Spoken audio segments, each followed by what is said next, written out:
आप सबका दिल से स्वागत है। जस्टिन बीबर, एक काम करिए, पहले आप ये वीडियो देखिए। Good morning. No, not good morning. You already know. Why are you here? You already know. You just want money. Money, money, money, money, money, money, money.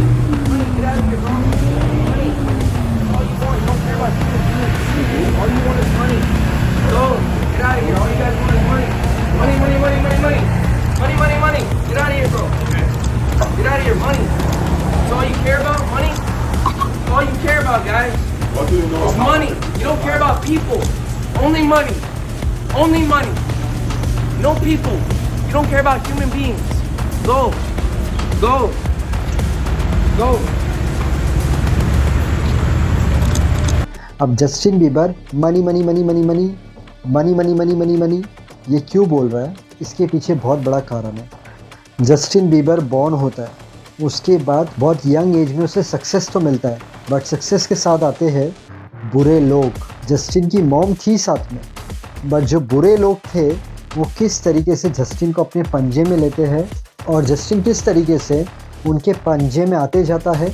जहाँ पर एक यंग लड़का बहुत अच्छा सिंगर था, उसके वीडियोस आते थे, परफॉर्मर था, वो यहाँ से उसके ऐसे वीडियोस आने लग गए जहाँ पर वो फिज़िकली चेंज हो गया है। लोग उसे देखते हैं तो पहचानते नहीं हैं। जस्टिन के 2 रिलेशनशिप भी हुए, उसमें से कौन सा रिलेशनशिप मैरिज में कन्वर्ट हुआ, प्लस मैरिज में तो कन्वर्ट हुआ बट उसकी भी एक अलग कहानी है, और जो उसका रिलेशनशिप था सेलिना गोमेज के साथ, उसकी भी अलग ही कहानी है। तो आज की जो कहानी है जस्टिन बीबर की, वो आपको क्यों मिस नहीं करनी है, क्योंकि आपको पता चलेगा कि यंग एज में एक लड़के को सक्सेस मिला, उसके बाद उसकी लाइफ में कितने लोग थे जिसने उसकी लाइफ की बैंड बजा दी, और वो जब दलदल में घुस रहा था तो उससे निकालने की जगह पर और अंदर डालते गए।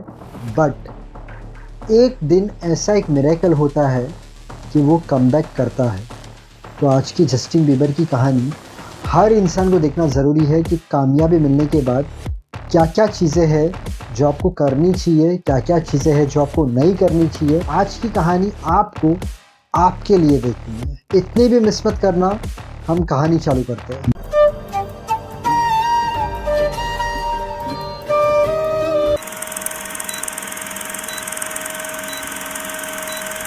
जस्टिन बीबर की मॉम पैटी मिलेट और जस्टिन बीबर के डैड जेरेमी बीबर, ये दोनों टीनेज में मिलते हैं।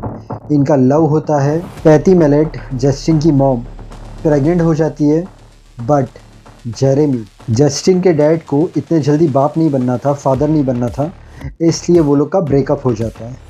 अब जस्टिन की जो मॉम रहती है, उसे चाहिए था उसका बच्चा दुनिया में आए। जस्टिन बीबर का जन्म होता है मार्च 1, 1994, कनाडा, ओंटारियो। एक छोटे सी घर में जस्टिन की मॉम उसका ध्यान रखती है, उसे फाइनेंशियली सपोर्ट करती है, उसकी केयर करती है, उसे बहुत प्यार देती है। अब जस्टिन को बचपन से ही म्यूज़िक, ड्रम्स, गिटार, पियानो और सिंगिंग, ये सब में इंटरेस्ट रहता है। जस्टिन की जो मॉम रहती है वो बचपन से जस्टिन को ऑब्जर्व करती है। अब जस्टिन जब 12 साल का होता है तो जस्टिन की मॉम, जस्टिन गाना गा रहा है, सिंग कर रहा है, वो वीडियो यूट्यूब पर अपलोड करती है। अब जस्टिन के वीडियो आहिस्ते आहिस्ते वायरल होने लगे, और स्कूटर ब्राउन करके एक टैलेंट मैनेजर जो नए नए लोगों को चांस दिलवाता था, वो देखता है जस्टिन का वीडियो, और जस्टिन की आवाज़ सुनकर वो बहुत ज़्यादा इम्प्रेस हो जाता है। वो कांटेक्ट करता है जस्टिन की मॉम को और बताता है कि आपके लड़की की आवाज़ बहुत अच्छी है, मुझे आप लोगों को अटलांटा लेकर जाना है और आपके लड़के का करियर ग्रो करना है सिंगिंग में।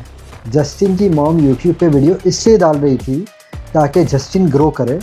बस जस्टिन की मॉम और जस्टिन स्कूटर के साथ, जो टैलेंट मैनेजर था, अटलांटा चले जाते हैं। अटलांटा में स्कूटर जस्टिन और उसकी मॉम की मुलाकात कराता है अशर से, जो था सुपरस्टार सिंगर। बस जस्टिन साइन करता है म्यूज़िक कॉन्ट्रैक्ट RBMG के साथ, रेमंड ब्राउन मीडिया ग्रुप, जो साथ में मिलके क्रिएट किया था अशर और स्कूटर ने। और जस्टिन बीबर का पहला सॉन्ग आता है 2009 में, वन टाइम, और पहले ही सॉन्ग में वो बहुत फेमस हो जाता है वर्ल्ड वाइड। सेकेंड सॉन्ग आता है वन लेस लोनली गर्ल, वो भी hit. Third song love me 2009 में, वो भी हिट। मतलब भाई साहब 15 साल की एज में बहुत ज़्यादा फेमस हो जाते हैं।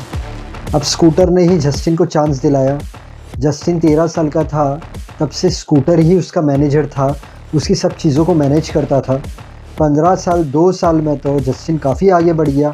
अब 2009 में 3 चीज़ें होती है, इसे तरक्की तो मिल रही थी, but Selina Gomez, American singer, producer, actress, वो भी तभी यंग थी। उसकी और जस्टिन की मुलाकात होती है, कैजुअल फ्रेंडशिप होती है। 2009 में ही वो मिलता है हैली बॉल्डविन से। हैली की मुलाकात कराते हैं उसके डैड स्टेफन बेल्डविन। हैली के डैड रहते हैं एक्टर। वो सिर्फ वो लोग की कैजुअल मीटिंग रहती है। सेलिना गोमेज के साथ भी जस्टिन की नॉर्मल बातचीत होती है, बट सेलिना गोमेज के साथ उसी वक्त 2009 में फ्रेंडशिप कर लेता है। और 2009 में ही उसकी मुलाकात होती है डीडी से। अब डीडी कौन रहता है? Rapper, music producer, businessman in US. Diddy ने क्या किया, जस्टिन को लैम्बोर्गिनी ड्राइव करने दी। अब जस्टिन तो 15 साल का था। वो 15 साल का बच्चा जब देख रहा है सामने वाला इतना अटेंशन दे रहा है, लैम्बोर्गिनी ड्राइव करने दे रहा है, उसकी फ्रेंडशिप हो गई डीडी से। बट डीडी तो मैच्योर था, उसे तो सब चीज़ें पता थी, तो उसने जस्टिन के साथ फ्रेंडशिप तो कर ली। बट अब जस्टिन, उसकी मॉम का ध्यान तो जस्टिन पर है, बट इतना नहीं है कि भाई मैनेजर क्या कर रहा है, ये डीडी इसकी लाइफ में क्या आ गया है। प्लस उसने सेलिना के साथ फ्रेंडशिप कर ली है, प्लस हैली के साथ भी वो मिला था। बट यहाँ पर तकलीफ़ क्या थी, ये जो था स्कूटर, उसने उसे चांस तो दिलाया था, बट जस्टिन से बहुत काम करवा रहा था, जस्टिन काम किए जा रहा था, और जस्टिन के जो पैसे थे वो उसे तो मिल रहे थे, बट वो मैनेज कौन कर रहा था सब चीज़ें? स्कूटर। तो डेफिनेटली सब जस्टिन से जुड़े हुए थे।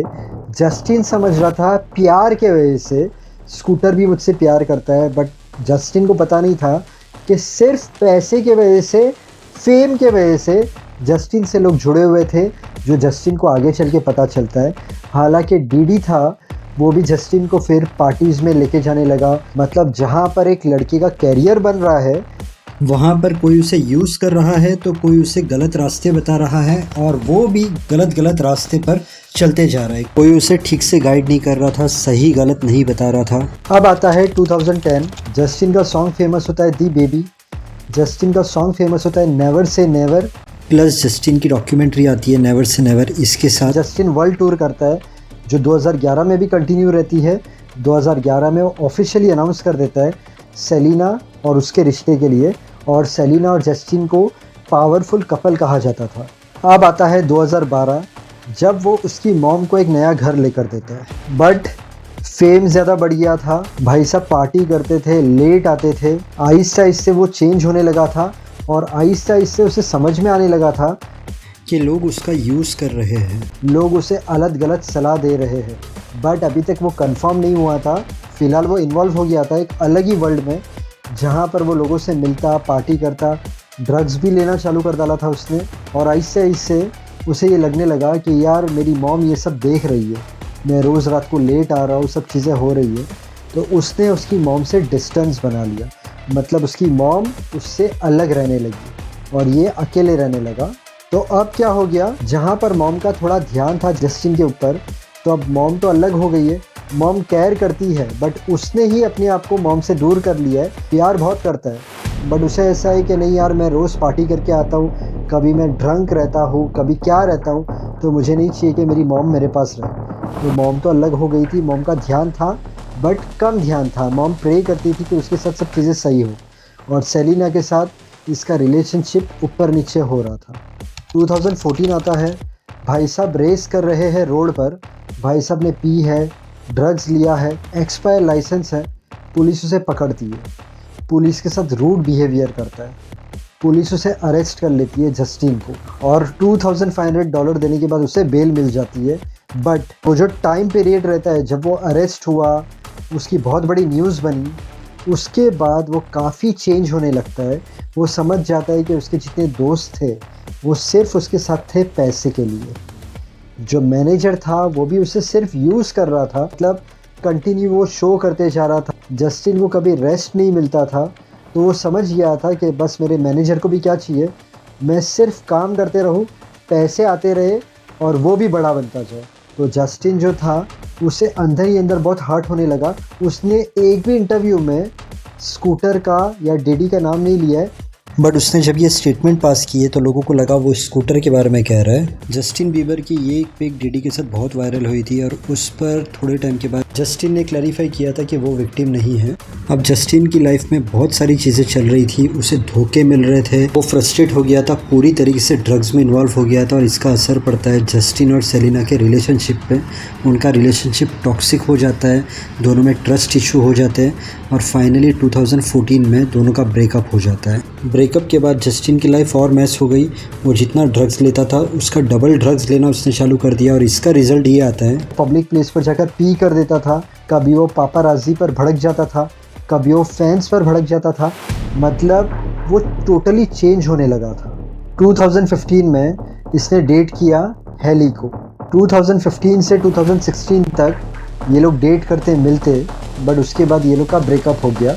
बट हेली के साथ ब्रेकअप का रीज़न था उस वक्त वो उसे हर्ट नहीं करना चाहता था, वो सीरियस कमिटमेंट में नहीं आना चाहता था क्योंकि वो अंदर ही अंदर फ्रस्ट्रेट रहता था। अब जब वो थोड़ा होश में आने लगा, उसे सब चीज़ें समझ में आने लगी, तो उसने पब्लिकली अपोलॉजी भी मांगी। उसने पर्पस करके एक एल्बम भी निकाला जिससे बहुत सक्सेस मिला। अब उसने टूर करना चालू तो किया था बट बहुत एग्जॉस्टेड हो गया था। वो काम करता बट डिप्रेशन में चले जाता, फिर ड्रग्स लेने लगता। अपने दिमाग पे उसका कंट्रोल आहिस्ते आहिस्ते ख़त्म होते जा रहा था। वो अनहैप्पी रहने लगा था, उसे एंजाइटी होने लगी थी। छोटी सी उम्र में वो ये सब चीज़ें डील नहीं कर पा रहा था, चाहे उसका रिलेशनशिप टूटना हो या लोग उसे यूज़ कर रहे हो। वो रात दिन यही सोचता कि लोग मेरे साथ है क्योंकि मेरे पास पैसा है, बट कोई भी दिल से मेरे साथ नहीं है। आखिर 2017 में उसकी लाइफ में फिर से एंट्री होती है सेलिना की। सेलिना के साथ चर्च जाता है, बाइक राइड पर जाता है, अच्छा टाइम स्पेंड करता है एज कपल। अब उसे ऐसा था कि उसकी लाइफ के अंदर बहुत सारी प्रॉब्लम्स आई, बट अब टाइम अच्छा आएगा। सब फैंस को भी यही लगा, जस्टिन और सेलिना अब साथ में आ गए हैं, अब जस्टिन की लाइफ बहुत सुधर जाएगी। बट मार्च 2018 में दोनों का ब्रेकअप हो जाता है।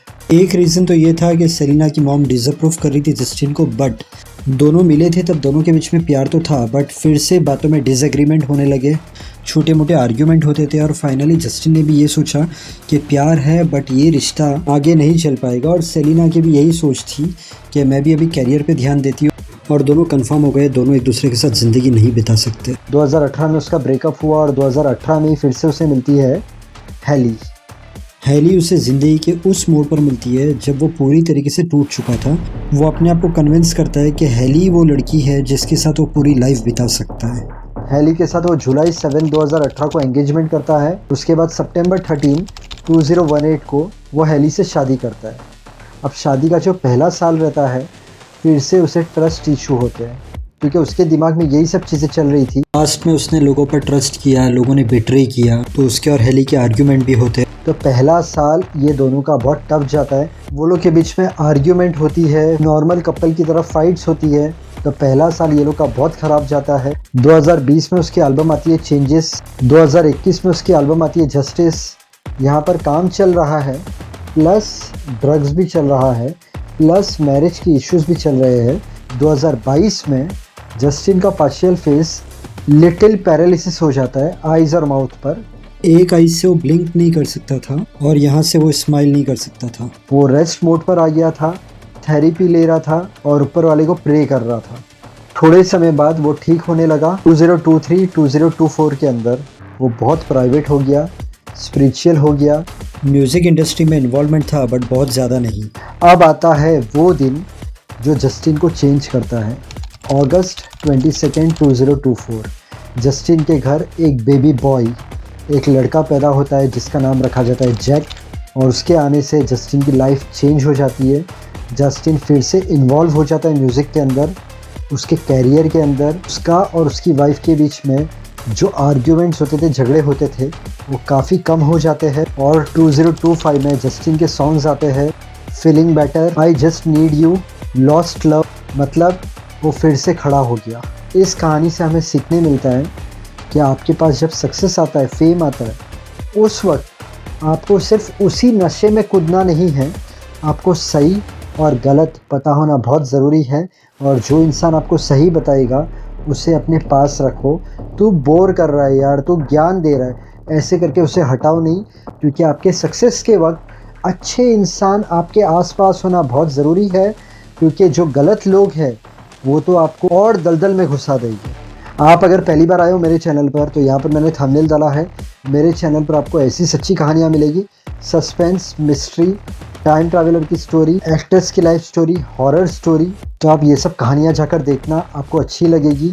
आपको अगर ये वीडियो पसंद आया तो वीडियो को लाइक करना, चैनल को सब्सक्राइब करना। Thank you so much, God bless and wish you a very happy life.